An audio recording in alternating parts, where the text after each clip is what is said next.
할렐루야, 주님을 찬양합니다. 우리 주님의 은혜와 평강이 넘치기를 빕니다. 우리 올해 표 한번 읽어볼까요? 시작. 왕이신 예수를 따르는 변화된 사람들입니다. 우리 요한 1서 다시 돌아왔습니다. 사도 요한이 기록했지요. 요한복음, 또 요한 1, 2, 3서. 사도 요한은 특별히 사랑을 매우 강조했습니다. 그래서 요한복음이나 요한 1서를 읽어보면 사랑에 대한 내용이 많이 나옵니다. 이런 이야기가 전해져 내려오고 있습니다. 사도 요한이 노년에 아주 이제 연세가 많이 드셨을 때에 어떤 교회를 방문했어요. 그래서 성도들이 우리에게 하나님 말씀을 전해주세요 하면서 강단에 모셨습니다. 그런데 너무 연로해서 이 말씀을 전할 수 있는, 오래 전할 수 있는 기력이 없어요. 그래서 이 강단을 붙잡고 그저 여러분 사랑하세요. 여러분 사랑합시다. 사랑하면 다 됩니다. 사랑하세요. 이렇게 하고 내려오셨대요. 사실 사랑이 전부죠. 성경은 복음을 말하고 있는데 이 복음의 핵심이 바로 사랑이잖아요. 하나님이 세상을 이처럼 사랑하사. 그리고 그 사랑의 핵심은 용서입니다. 하나님께서 우리를 용서해 주셨잖아요. 그래서 이 복음은 사랑이죠. 제가 고민하는 것 중에 하나는 우리 교회에 지금 몇 년째 나오면서도 아직 구원받지 못한 분들이 계세요. 왜 이 복음의 능력이 나타나지 않을까?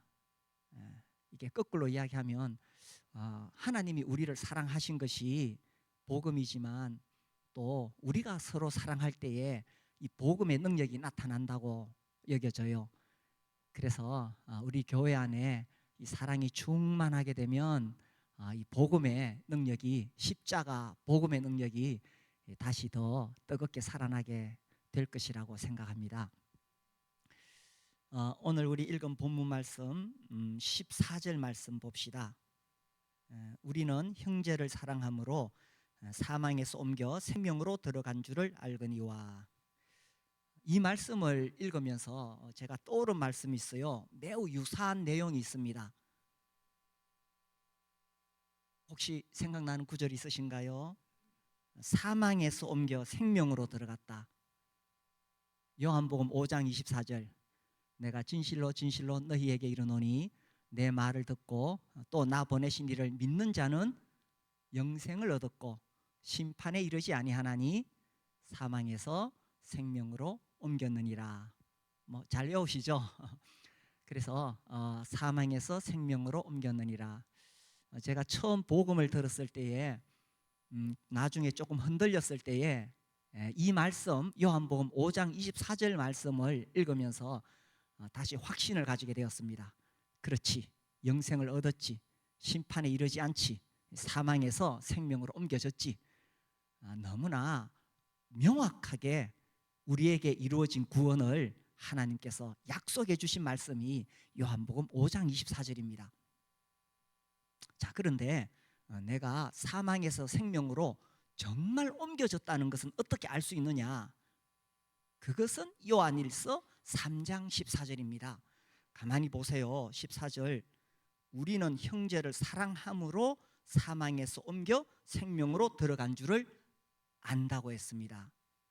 그래서 이렇게 물을 수가 있겠지요. 형제를 사랑하십니까? 예. 구원 받으셨네요. 형제를 사랑하십니까? 아니, 나는 별로 관심이 없는데요. 그러면 아직 사망, 여기 나오죠. 사랑하지 아니하는 자는 사망에 머물러 있느니라. 그러면 아직 사망에 머물러 있네요. 이 14절 말씀 보니까 그렇죠. 그래서 구원을 받았느냐 안 받았느냐, 제가 지금 행위 구원을 말하는 거 아니라는 거 다 아시죠? 어느 누구도 인간의 공로와 선행으로 구원받을 수 있는 사람 아무도 없습니다. 그러나 이 14절 말씀 그냥 보세요. 형제를 사랑하면 사망에서 옮겨 생명으로 갔고요, 사랑하지 않으면 아직도 사망에 머물러 있다고 했습니다. 자, 그 위에 우리가 10절 말씀을 봅시다. 10절 우리 같이 한번 읽어볼까요? 시작. 이러므로 하나님의 자녀들과 마귀의 자녀들이 드러나나니 무릇 의를 행하는 자나 또는 그 형제를 사랑하지 하나님께 속하지 아니하느니라. 예, 여기 보면 하나님의 자녀들과 마귀의 자녀들이 있어요. 중간은 없습니다. 하나님의 자녀, 구원받으면 하나님의 자녀가 되고 구원받지 않으면 마귀의 자녀라고 성경은 딱 잘라서 이야기합니다. 너희는 너희 아비 마귀에게서 났으니, 예수님이 구원받지 못한 자들을 향해서 딱 잘라서 이야기하셨거든요. 그러면 우리가 어떻게 하나님의 자녀가 될 수 있느냐? 요한복음 1장 12절 외우시죠. 영접하는 자, 곧 그 이름을 믿는 자들에게는 하나님의 자녀가 되는 권세를 주셨으니. 그래서 예수님을 영접하면 우리가 하나님의 자녀가 됩니다. 자, 그런데 내가 진짜 하나님의 자녀가 되었는지 안 되었는지 어떻게 알 수 있느냐? 10절 말씀이에요. 하나님의 자녀들과 마귀의 자녀들이 딱 드러나는데, 의를 행하지 않거나 형제를 사랑하지 않으면 하나님께 속하지 않았다, 하나님의 자녀가 아니다. 그럼 누구의 자녀예요? 마귀의 자녀인 거예요. 좀 의아하게 생각하실지 모르겠는데, 아니 성경이 그렇게 이야기하고 있잖아요. 한 20년 전에 책 제목이 재밌어요. 천하무적 아르뱅주의. 이 신학의 논문을 쓰시는 박사학위 논문을 쓰시는 분이 펴낸 책인데, 이제 구원에 있어서 신학적으로 설명하는 것이 칼빈주의와 아르미니우스주의예요. 칼빈 프랑스 사람이라서 깔뱅이라고 불러야 된다, 그분들은 그렇게 주장하시는데, 이걸 합친 게 이제 아르뱅주의인데, 아르미니우스주의를 아주 단순하게 설명하면 이런 거예요. 내가 믿으면 구원을 받게 되고 또 내가 그 구원을 잃어버릴 수도 있다. 이게 아르미니우스주의예요. 깔뱅주의를 아주 단순하게 설명하면 하나님께서 선택하신 자가 구원을 받게 되고 그 구원을 잃어버리지 않는다. 이거 제가 스크린에 좀 띄워달라고 부탁드렸어요. 그래서 이게 이제 다른 관점에서 구원을 설명하고 있죠. 좀 띄워주세요, 스크린에. 그래서 이거를 이제 나한테 편리하도록 탁 이렇게 만들어낸 게 뭐냐 하면, 아르미니우스주의에서 내가 믿으면 구원을 받고, 그 다음에 깔뱅주의에서 그 구원을 잃어버리지 않는다. 이게 합한 거예요. 자, 이것을 아주 극단적으로 표현하는 것이 구원파식 구원입니다. 그래서 구원파식 구원이라는 게 뭐냐 하면, 내가 믿으면 나는 뭐 구원받아 천국 티켓 따놨다, 그리고 무슨 죄를 지어도 이 구원을 잃어버리지 않는다, 내 마음대로 살아도 나는 구원을 잃어버리지 않는다, 이런 거예요. 그래서 그 책의 저자는 이건 정말 현대판 면죄부이다. 면죄부 아시잖아요. 그 이제 종교개혁 일어나기 전에 이 중세 시대에 이제 그걸 이제 면벌부라고 해야 또 그렇게도 말하는데, 아무튼 이 면죄부를 팔아요. 그러면 돈을 주고 면죄부를 사면은 면죄. 그래서 연옥에 있는 우리 부모님이 이제 천국으로 간다는 거예요. 이 수도사 태첼이 그 면죄부 팔러 다닐 때에 이 동전이 흥금함에 똑 들어가면 면죄부 살려고 톡 떨어지는 딸랑 하는 순간 당신의 아버지의 영혼이 이 연옥에 있다가 화살같이 튀어올라 천국으로 간다. 이래가지고 사람들이 돈 주고 막 그 면죄부를 샀어요. 그런데 현대인들은 돈 주고 면죄부를 사는 것도 아니고 이 구원론, 구원파식 구원론을 그대로 받아들여 가지고 내가 믿었으니까 나는 구원받았지 않느냐. 그리고 내가 무슨 짓을 하든지 나는 이제 구원을 잃어버리지 않는다. 제가 지금 이야기하는 의도를 잘 이해를 하시죠? 이렇게 극단적으로 구원 파시 구원으로 갈 수 있다는 이야기입니다.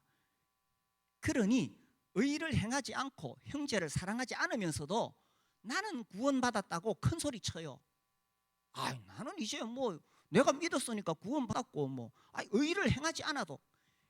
우리 지난 시간에 이 요한일서 3장 앞부분 봤잖아요. 앞부분은 구원받은 사람은 죄를 짓지 않는다, 의를 행한다, 이걸 봤어요. 그 다음에 요한일서 3장의 뒷부분은 구원받은 사람은 형제를 사랑한다, 이거예요. 이걸 묶어놓은 게 10절이거든요. 그래서 진짜 구원받은 하나님 자녀의 표지가 뭐냐? 진짜 구원받은 하나님의 자녀가 어떻게 끝으로 드러나느냐 했을 때 이 10절, 의를 행하고 형제를 사랑한다. 반대로 구원받지 않았으면 그 사람은 의를 행하지 않고 형제를 사랑하지 않는다는 거예요. 그런데 의를 행하지 않고 형제를 사랑하지 않으면서도 자기는 구원받았다고 막 큰 소리 쳐요. 지 마음대로 살면서. 왜 그럴까요? 아르뱅주의를 받아들였으니까. 아르뱅주의는 천하무적이에요. 하나님 말씀보다 더 세요. 아니 여기 우리가 10절과 14절 읽어봤잖아요. 하나님 말씀이 이렇게 명백한데도 하나님 말씀 이것보다 자기가 믿는 믿음을 믿는 게, 이게 구원 파시 구원이에요. 무섭죠? 자기가 믿는 믿음을 믿어요, 하나님 말씀보다. 왜? 천하무적이니까. 그래서 자, 우리가 선입견을 다 내려놓고 다시 한번 14절을 봅시다. 14절 다시 읽어봅시다. 우리 같이 읽어가요. 시작. 우리는 형제를 사랑함으로 사망에서 옮겨 생명으로 들어간 줄을 알거니와 사랑하지 아니하는 자는 사망에 머물러 있느니라. 그래서 형제를 사랑하십니까? 예. 구원 받으셨네요. 이렇게 되는 거예요. 그래서 우리 교회가 정말 구원받은 사람들의 교회가 돼야 되겠죠. 우리 교회가 정말 구원받은 사람들의 교회라는 것이 어떻게 드러나겠어요? 형제를 사랑하면. 그러면 이 교회는 정말 구원받은 사람들의 교회구나, 하나님의 자녀들의 교회구나, 우리도 서로 알 수 있고 또 저 세상 사람들도 알 수가 있다는 거예요.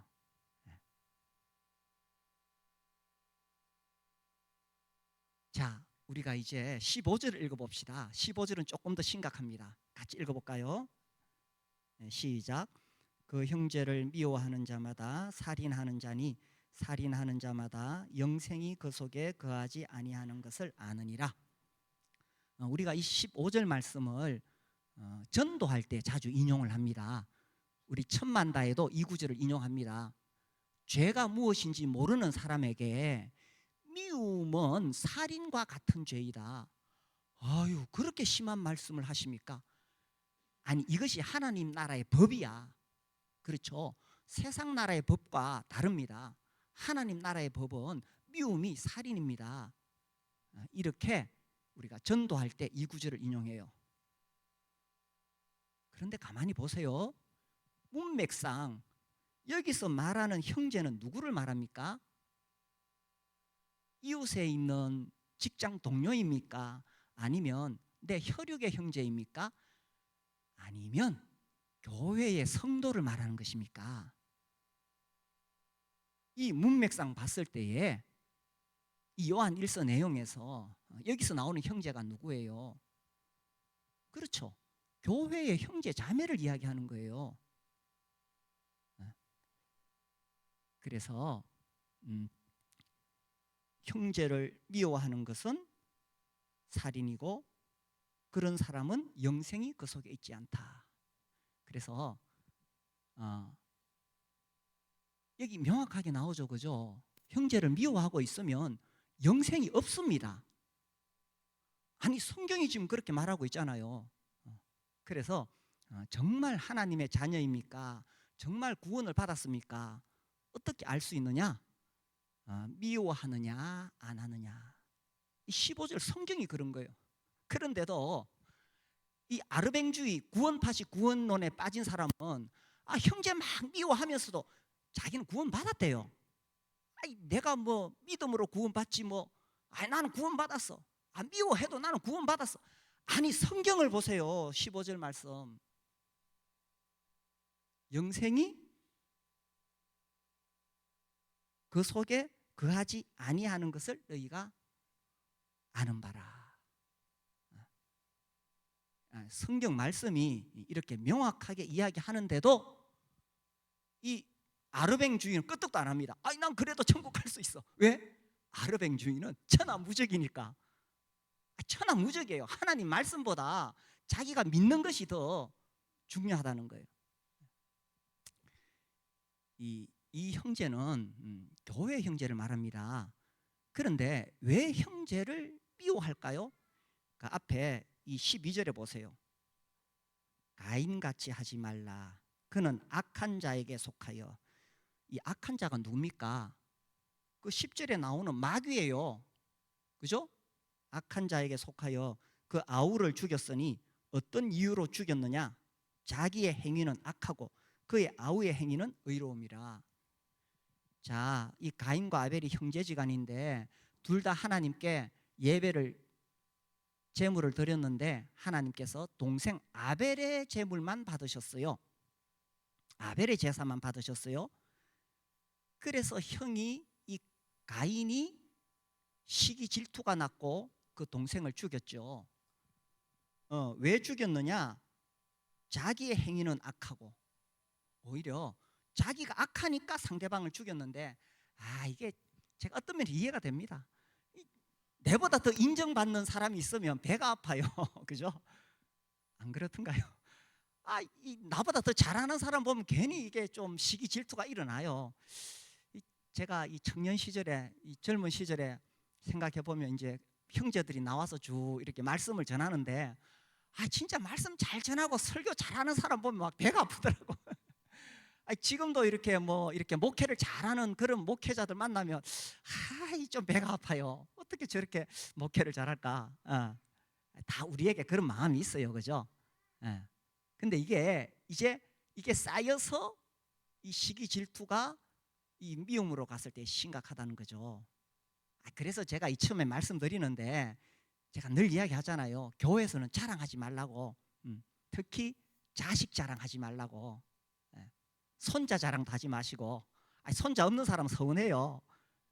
자식 자랑하면 지금 안 그래도 자식 때문에 지금 막 고통스러운데 그러면 마음이 아파요. 그렇게 하면 안 돼요. 아무튼 이 사람의 본성 속에 이 시기 질투가 있는데 이게 이제 미움으로 발전했을 때는 어떻게 되느냐? 살인으로 가게 된다는 이야기입니다. 그게 이제 15절 말씀이에요. 살인하면 영생이 그 속에 거하지 않는다는 거예요.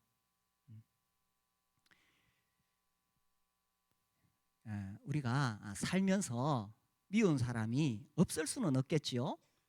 근데 중요한 것은 그 미움이라는 감정에 내가 사로잡히게 되어서 이 감정을 잘 처리하지 못하면 그것은 살인으로 가는 거예요.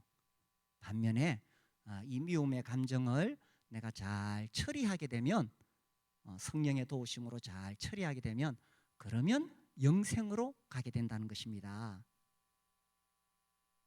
살면서 갈등이 있죠. 부부 간에도 얼마든지 갈등이 있을 수 있어요. 그죠?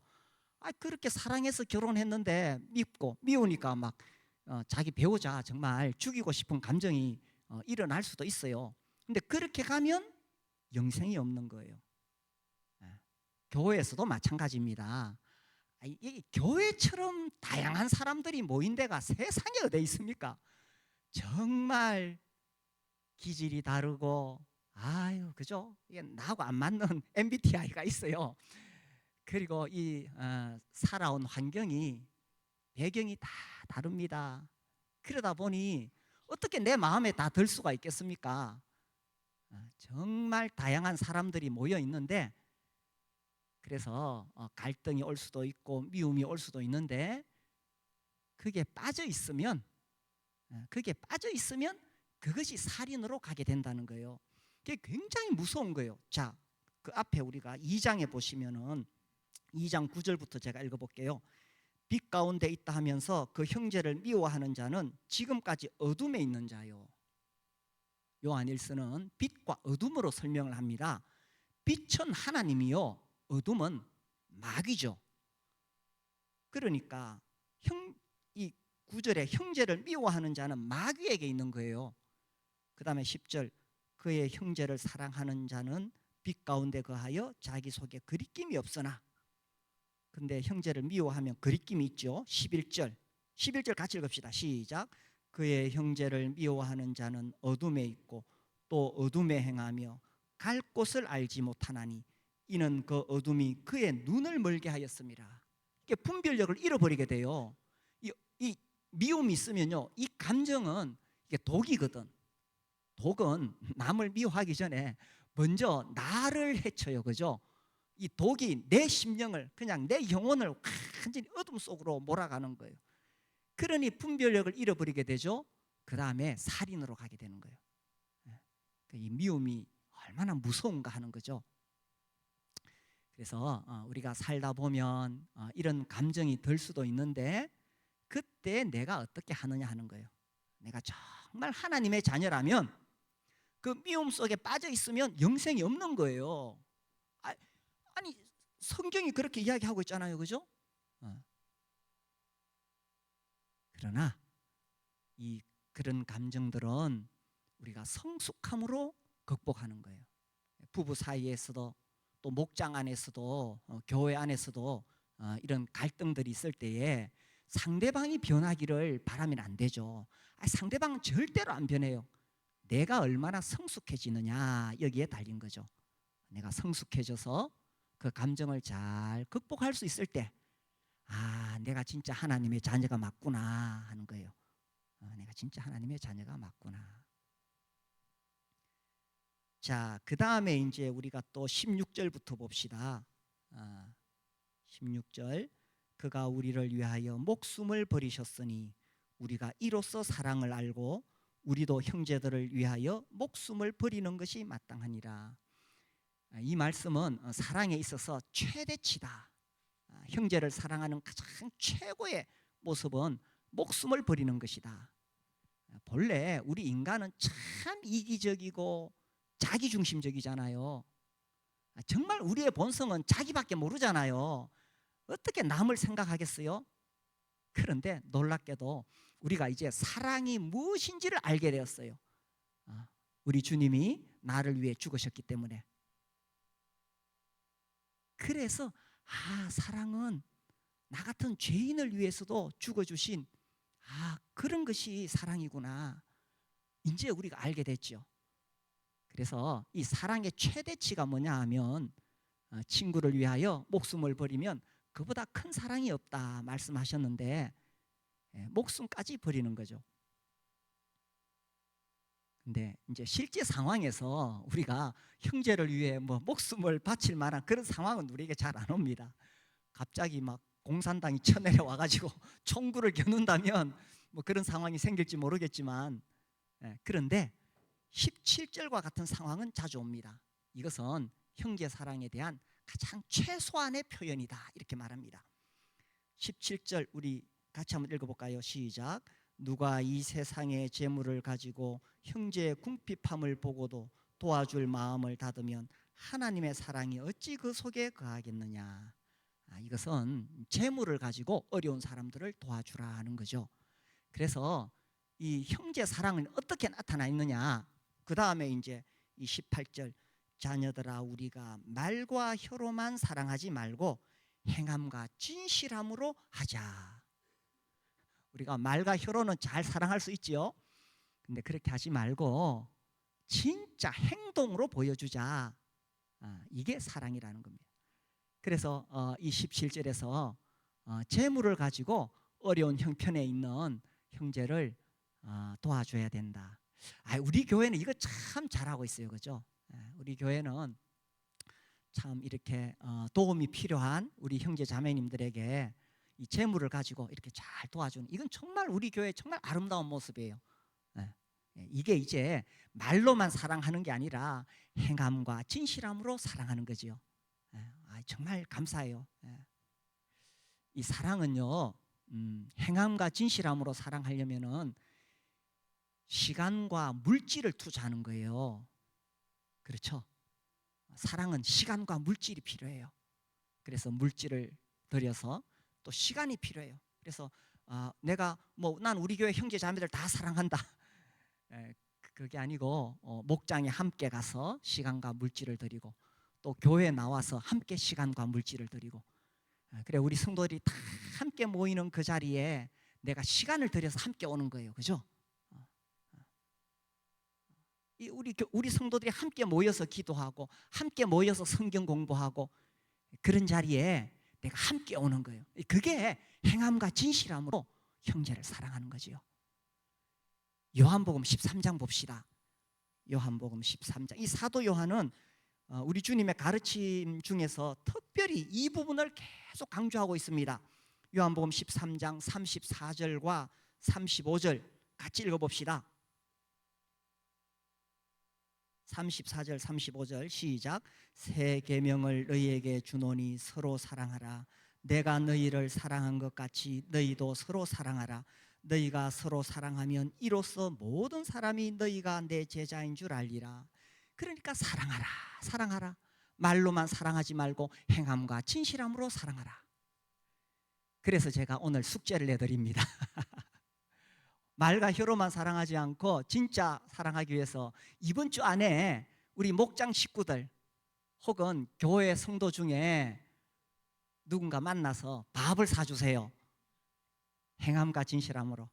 제가 작년에 싱가포르 갔다가 이렇게 큰 도전을 받은 것 중에 하나가 그 교회에서 성경 공부는 기본적으로 기납법적 성경 공부는 관찰, 해석, 적용입니다. 많은 사람들이 관찰하고 해석하는 데 끝나는데 반드시 적용으로 가야 성경 공부를 제대로 한 것이거든요. 그래서 꼭 설교나 성경 공부 뒤에 뭐 하라고 이렇게 딱 제시가 되어져요. 제가 오늘 한번 제시해 볼게요. 행함과 진실함으로 우리 목장 식구 누구나 성도 누구 만나서 밥을 사주세요. 그리고 이번 주 목장에 만나가지고 그것을 나누시면 됩니다. 그래서 우리 주님이 이 말씀하신 것 서로 사랑하라. 너희들이 내 제자인지 아닌지 어떻게 아느냐. 35절 너희가 서로 사랑하면 이로써 모든 사람이 너희가 내 제자인 줄 알리라. 그런데 싸우는 교회가 있어요. 그러니 기독교가 욕을 먹지. 너희가 서로 사랑하면 그러면 모든 사람이 너희가 진짜 내 제자인 줄 알리라. 그런 사람들이 모여있는 교회가 진짜 교회인 줄 알리라. 이 칼뱅 존 칼빈이 종교개혁 때 교회의 표지를 말했어요. 기독교 강요에 보면 참된 교회의 표지는 그 교회가 정말 바른 하나님의 말씀을 전하느냐, 그리고 성례, 침례와 만찬을 바르게 행하고 있느냐. 거기서 일단 이 두 가지를 제시를 해요. 이게 왜냐하면 로마 교회에 대항하기 위해서 바른 교회를 이야기할 필요가 있었기 때문에 그렇게 했거든요. 그런데 우리 주님이 진짜 바른 교회가 뭐냐, 교회의 표지가 뭐냐, 제자의 표지가 뭐냐, 그게 이 35절 말씀이에요. 너희가 서로 사랑하면 모든 사람이 내 제자인 줄 알리라. 그래서 우리가 서로 사랑하면은 이 교회는 정말 예수님의 제자들이 모인 교회구나. 이 교회가 진짜 교회구나. 이 참된 교회라는 것은요, 교리가 딱 바로 서 있고, 물론 제가 그게 필요 없다는 뜻이 아닙니다. 또 신학적으로 매우 정교하고, 그러면 이 교회가 바른 교회다. 아니에요. 그것보다 더 중요한 것이 있어요. 그것은 주님이 그렇게 부탁하신 것, 새 계명을 주노니 서로 사랑하라. 그래서 이 사랑이 풍성한 교회가, 이런 교회가 진짜 교회라는 거예요. 이제 이 세월이 흘러가면 이 첫사랑이 식을 수가 있습니다. 개인적으로도요, 예수 믿고 한 20년 흘러가면 이게 이제 알 거 다 알아요. 성경도 배울 만큼 다 배웠고, 설교도 들어보면 저거 15년 전에 했던 설교 아니가, 다 알아요. 그런데 사실은 예수님을 믿고 구원받으면 이 구원의 단계가 칭의, 성화, 영화라고 배우잖아요. 점점 더 세월이 흘러갈수록 성화가 일어나야 되는데, 제가 늘 이야기하잖아요. 세월이 흐르면서 성화가 아니라 뭐가 일어나요? 악화가 일어날 수 있어요. 이제는 알 거 다 안다. 더군다나 이 개인주의가 너무 심화된 사회에 살다 보니 예수 믿는 성도들조차, 우리 주님은 몸된 교회를 세우라고 하셨는데 개인주의가 막 들어오니까 그냥 공동체와 상관없이 나는 뭐 내 신앙생활 하는데 뭐 남이 나한테 그렇게 사랑해주고 관심 쓰는 거 그거 부담스럽고 나도 그렇게 하고 싶지 않아. 아니에요. 주님 말씀하셨어요. 너희가 진짜 사랑해야 이게 진짜 내 제자고 이게 진짜 교회야. 이렇게 말씀하시는 거예요. 우리 교회도요, 20년 넘어가면서 우리 교회가 처음에 시작했을 때 가졌던 그 풍성한 사랑이 세월이 흘러가면서 이게 화석화될 수 있어요. 이거 정말 무서운 일이죠. 세월이 흘러갈수록 이 사랑이 점점 더 풍성해져야 되는데 이제 사람들이 좀 더 많아지게 되고 그러다 보니 뭐 이름도 잘 모르는 성도도 생기고, 그러다 보니 그냥 형식적이고 그냥 그런 관계가 될 수 있다는 거예요.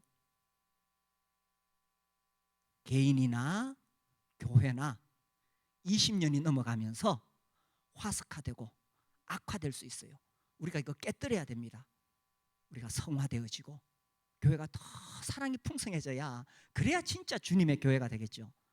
그래서요, 우리 교회가 정말 행복한 교회가 되려면 진짜 은혜로운 교회가 돼야 돼요. 서로의 허물과 실수를 덮어주고, 우리 다 부족한 자들이잖아요. 우린 정말 하나님의 은혜가 필요한 자들이잖아요. 하나님의 은혜가 우리에게 필요하고 또 서로에 대해서도 은혜가 필요한, 그래서 정말 은혜로운 교회가 되고 또 사랑의 교회가 돼야 되겠죠. 서로 함께하고 시간과 물질을 투자해서 서로 함께하고, 이 장작 깨비가 막 모여가지고, 그죠? 장작 더미에 불이 붙으면 다 활활 타오르는, 이 불길이 막 타오르듯이 그런 공동체를 이루는 거죠.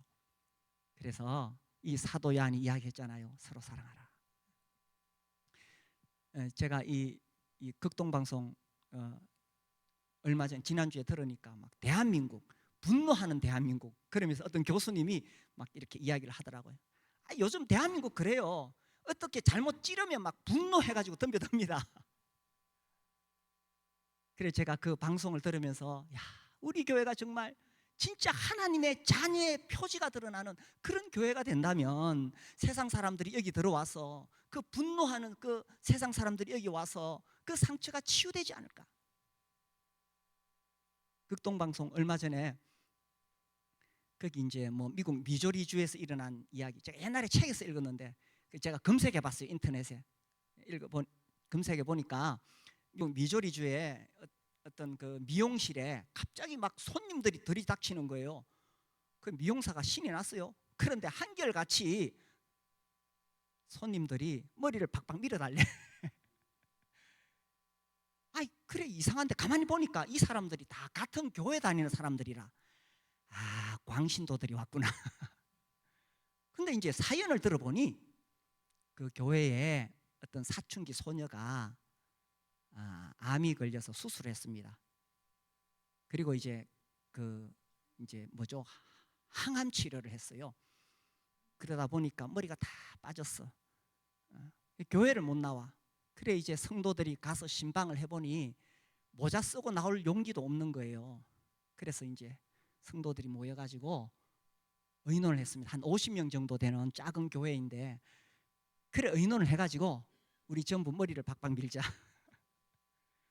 이래서 그 미용실에 들이닥치는 거예요. 그래 미용사가 너무 감동이 돼가지고 방송국에 연락을 했습니다. 그래서 이제 그날 기자가 주일날 딱 대기하고 있었어요. 그날 이제 그 어머니가 자기 딸을 계속 설득했어요. 얘야 모자 쓰고 한번 가보자.